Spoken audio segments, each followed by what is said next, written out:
कि आपको ऐसा फील होता है कि भाई आपको जिम करना है, आपको पढ़ाई करनी है, आपको काम करना है, आपको स्किल सीखनी है, मगर आप नहीं कर पा रहे, आपसे नहीं हो पा रहा। ये इसलिए नहीं होता कि आप सुस्त या फिर आप लेजी हैं, इसलिए होता है क्योंकि आपका माइंड आपके खिलाफ काम कर रहा है। ऐसा क्यों है, ऐसा क्यों होता है और आप किस तरह इस चीज से बाहर निकल सकते हैं, आज की वीडियो में हम ये आपको एक्सप्लेन करने वाले हैं।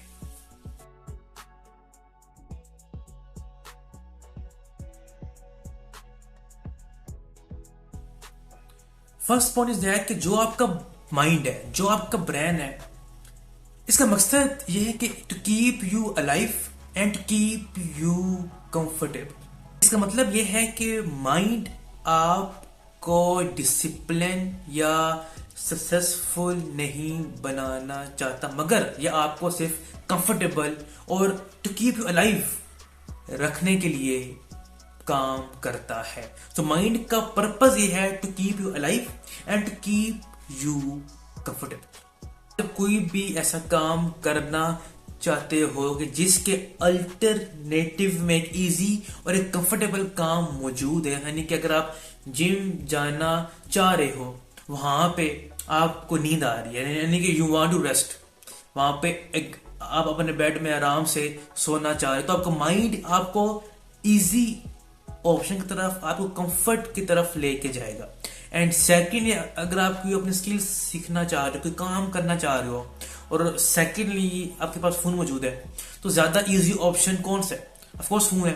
तो आपका माइंड आपको कंफर्ट की तरफ लेके जाएगा, जहां पे आपको प्लेजर मिलेगा। तो आपका माइंड कुछ इस वे से काम करता है।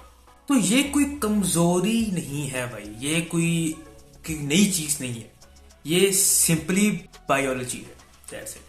सो अभी हमको अपने ब्रेन को रिवायर करने की जरूरत है। ब्रेन रिवायर कैसे होता है? ब्रेन को रिवायर करने का तरीका एक कि you have to change your habits, you have to change your work, your actions. मैं आपको मिसाल देता हूँ। जब भी आप कोई टफ काम करना शुरू करते हैं, आप जब भी कोई काम करना शुरू करते हैं भाई, स्टार्टिंग में इंतहाई मुश्किल होती है। स्टार्टिंग में आपका माइंड, आपकी बॉडी आपको बहुत स्ट्रॉन्ग वे से रेसिस्ट करती है, लेकिन आपको उसी रेजिस्टेंस के साथ काम करते रहना होता है। लेकिन विद टाइम वो चीज फिर आपके लिए उतनी इजी और उतनी कंफर्टेबल हो जाती है। इसका मतलब ये आपका ब्रेन आराम आराम से स्लोली रिवायर हो रहा है। इससे होता है क्या, आपको ब्रेन को पता चलता है कि जो डिसकंफर्ट जो उसने अपने लिए सोचा हुआ था, बेसिकली वो एक सेफ जोन है। डिसकंफर्ट भी सेफ हो सकता है, तो आपका ब्रेन की हैबिट बन जाएगी वो काम बार बार करने की। तो यहां पे मैं आपको दो पॉइंट्स या मेरे को दो ऐसे रास्ते बताने वाले जो मैंने खुद भी अप्लाई किए थे।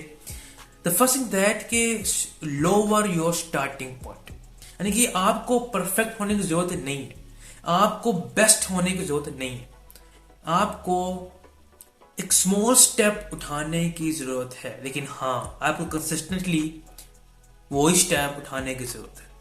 आपको कोई भी परफेक्ट चीज या आपको कोई भी, आपको बेस्ट नहीं बनना, आपको परफेक्ट नहीं बनना, बस आपको एक स्मॉल स्टेप लेके उस काम के अंदर कंसिस्टेंट रहने की जरूरत है। Second, attach your discipline with reward, यानी कि अगर आपने वो काम कर लिया, यानी कि अगर आप फर्स्ट डे जिम जा चुके हो, तो उसको एक रिवॉर्ड के साथ अटैच कर लो कि अगर मैं जिम गया तो मैं अपने को ये रिवॉर्ड दूंगा। इट कैन बी, अगर मैं जिम गया तो जिम के आने के बाद मैं अपना फेवरेट सॉन्ग सुनने वाला हूँ, या फिर अगर मैं जिम गया, अगर मैं पूरा मंथ कंसिस्टेंटली जिम गया, तो मंथ के एंड में मैं अपने आप को ये ट्रीट दूंगा। तो इट कैन बी एनीथिंग भाई, लेकिन attach that discipline with reward, and ये आपको लॉन्ग टर्म के लिए कंसिस्टेंट होने में बहुत हेल्प करती है। तो मिलते हैं आपसे नेक्स्ट वीडियो में। अपना I hope this video will be helpful for you, आपकी हेल्प इसमें जरूर हुई होगी। तो भाई मिलते हैं आपसे नेक्स्ट वीडियो में, अपने ख्याल रखिएगा। अल्लाह हाफिज।